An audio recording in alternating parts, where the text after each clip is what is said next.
Very happy for you అండి. Congratulations. Congrats అండి మీకు కూడా. అనిల్ గారు ఇక్కడ అలా చెప్పండి.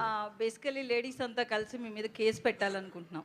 ప్లీజ్ దయచేసి, నేను వాళ్ళ కోసం జైలుకి వెళ్ళడానికి రెడీ, చెప్పకూడదు తినడానికి రెడీ, అవసరమైతే ఓ చల్లక్క పడడానికి రెడీ, అవసరమైతే ఉరి శిక్ష పడడానికి రెడీ. పెట్టండి కేసు, చెప్పండి.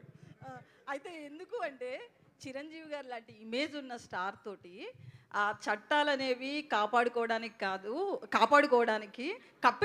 కప్పేటేయడానికి కాదు మగవాళ్ళని అని ఏదో సంథింగ్ చెప్పించారు కదా. ఆ డైలాగ్ ఏంటండి, ఇన్నాళ్ళు మేమంతా హింస పడుతూనే ఉన్నాం కదా, ఏదో 2-3 సీన్లు ఉంటాయి, డ్రమ్ సీన్ అని, కుక్కర్లో ఉడికించడం ఇట్లాంటివి, దానికోసం అని చెప్పి మగవాళ్ళ మీద తప్పుడు కేసులు పెట్టినట్లుగా ఎలా అంటారు?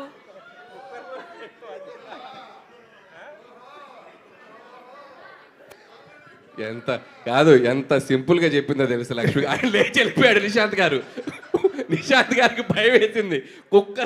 కుక్కర్లో మనిషిని ఉడికించడం ఏదో ఈజీగా ఏదో ఆయన లేచి వెళ్ళిపోయాడు. లక్ష్మి గారు పక్కన మనిషి ఉడకబెట్టినట్టు కుక్కర్లో ఉడకబెట్టి పక్కన